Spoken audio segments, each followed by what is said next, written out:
Hello students, and welcome to Lecture 2. We're going to quickly review the main causes of World War I. Remember, M for militarism, A for alliances, I for imperialism, and N for nationalism.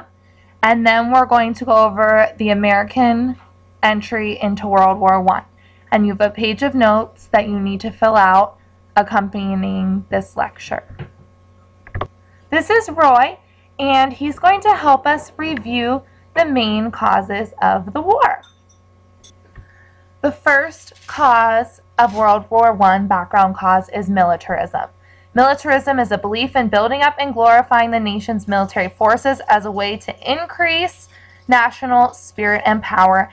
And to remind you of that, I put a picture of a steel-plated battleship at the bottom. And this is just a review from what we went over during the last class period. To remind us of militarism, we have Roy here driving a tank. That is to remind you that the nations of Europe built up their militaries and armies and navies during this time period. They were in great competition with each other, causing great tensions. An alliance is an agreement between two or more nations to come to each other's aid if attacked. And during World War I, many nations in Europe made military alliances with each other, and they agreed to come to the defense of the countries that they were allied with in case one was attacked. And here's Roy showing us how you can work with others to prevent an attack. He's forming an alliance with his other little gerbil friend. These nations of Europe formed alliances with each other for mutual protection, as well as military aid. And so when Austria declared war on Serbia, many alliances formed between these nations dragged them all into the war. And that, again, is a review from class. The I in main refers to imperialism. Imperialism is when a stronger country controls a weaker country for the benefit of that stronger country. A country that controls a number of lands is an empire. The empires that existed during World War I and were involved were the German Empire, the Ottoman Empire, and the British Empire, and also the Austro-Hungarian Empire. Remember that Germany is jealous of how large the British Empire is. Britain controls lands all around the globe and therefore has a great influence on world trade as well as a great, strong military. So, Roy is showing us how to dominate the globe through imperialism. He is conquering foreign lands. The final main cause we have for review, and you can use your foldable as well, is nationalism. Nationalism is an intense feeling of awareness of a group of people that they should have their own land or identity as a nation. This was a major influence during World War I, especially with the formation of empires, because they controlled many different people groups that believed they should have their own land or identity as a nation, and they did not have one. Roy is demonstrating nationalism for us.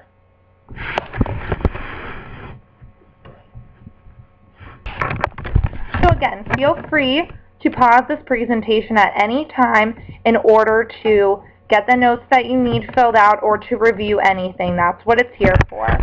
I'm sure we can all thank Roy and give him a nice round of applause for helping us review the main causes of World War I. The next definition you need to get down in the final ism that we have is isolationism. And the example I have for you is that the United States refused to get involved in conflicts around the world and wanted to be by themselves. And this was their major practice before 1914 and before the Spanish-American War. After the Spanish-American War, remember, the U.S. expanded its interest in foreign policies and decided to not practice isolationism anymore. The war starts in 1914. The U.S. does not enter the war until 1917. They still are staying isolated on their side of the Atlantic. And today we'll continue with why the U.S. got involved in World War I. The first reason for U.S. involvement in World War I is their inability to remain neutral. The United States is a nation of immigrants, if you recall, from our unit on immigration. They are all from, or many are from, these countries in Europe that are involved in this war. And so many of the immigrant people in America who have become Americans take sides in this war, either for Britain or for Germany or for Austria-Hungary or for France. Whatever country they're coming from in Europe, they pick the side of that country.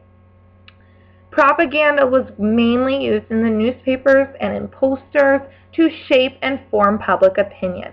Propaganda is information that is designed to make people think one way or the other. And in class we'll look at some different images that were used as propaganda during World War I. Because the U.S. was a nation of immigrants, it was unable to remain neutral. The next reason, the United States had economic and political ties to Great Britain. The United States follows the language, customs, and tradition of the English residing in Great Britain. Remember, the U.S. used to be a British colony, and they remain closely economically and politically tied to them.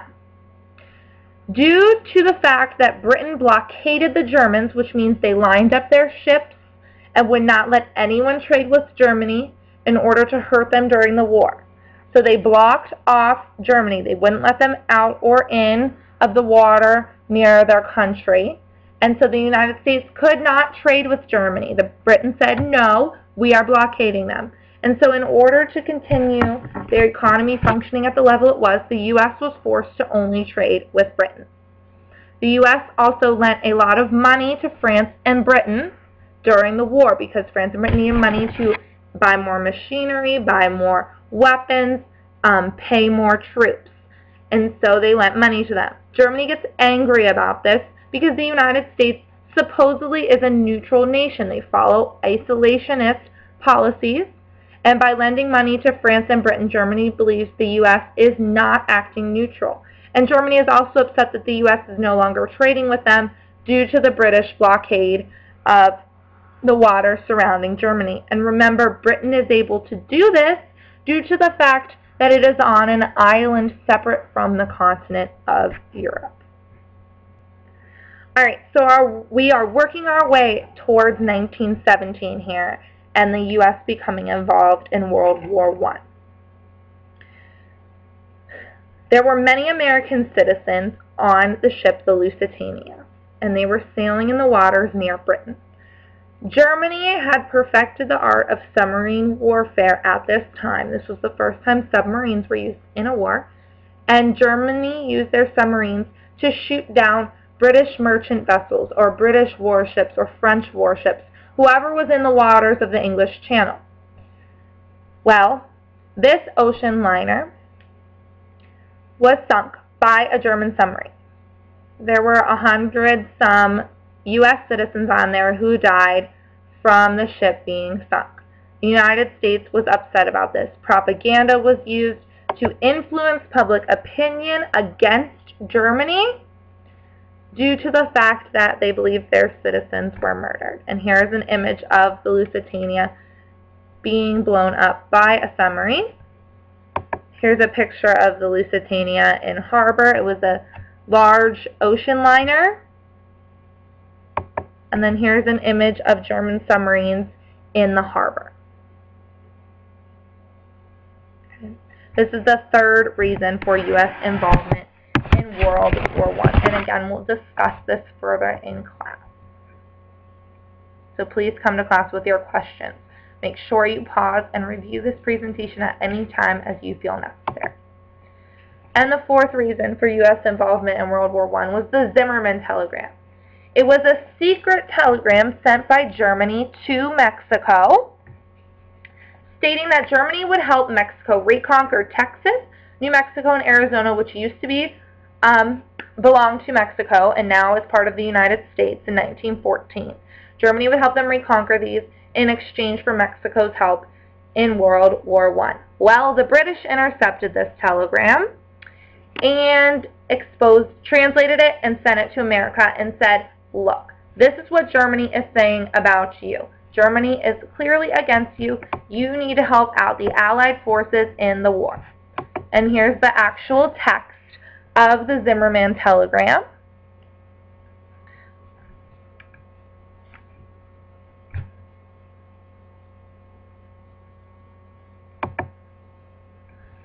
And following all of these events, in 1917, President Wilson finally asked Congress to declare war against Germany. Congress is the only body in the U.S. government that can declare war, and they granted Wilson's request in April of 1917, and the U.S. started sending more and more supplies than they already were to the Allied forces in Europe. If you remember, the Allies are Great Britain, France, Belgium, Serbia, and Russia, and the U.S. is now sending them troops as well as battleships and other weapons. So please rewind to any point you need to complete the notes. Make sure you have all the notes completed and bring them with you to the next class.